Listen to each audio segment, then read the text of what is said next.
Hukum sah wakilah apabila sah ubud qirah. Pertanyaannya, apakah syarat tersebut berlaku pada semua wakilah seperti wakilah terima zakat?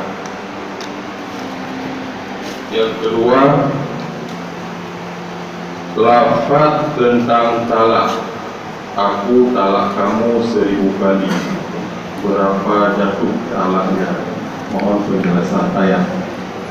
Yang ketiga, bagaimanakah hukumnya seorang lelaki kawin dengan anak mantan isteri?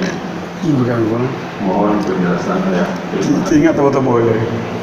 Yang katanya kalau dengan kaya gitu ji. Hanya dari manggro tak. Hanya dua kali bagau. Apa bukan hanya dua kali bagau lantaran hanya dari manggro tu.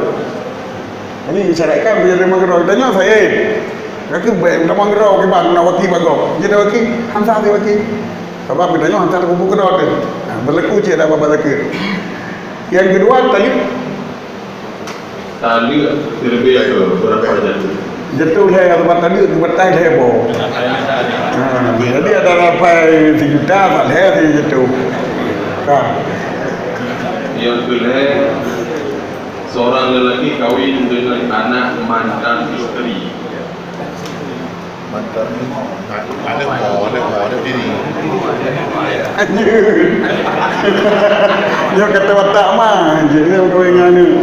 Dia tak kawin dengan ni, hanya dia kawin dengan mah walaupun kata watak, walaupun kata watak. Yang dia berkahwin dengan ni, yang mah. Dia nak ni draw tu.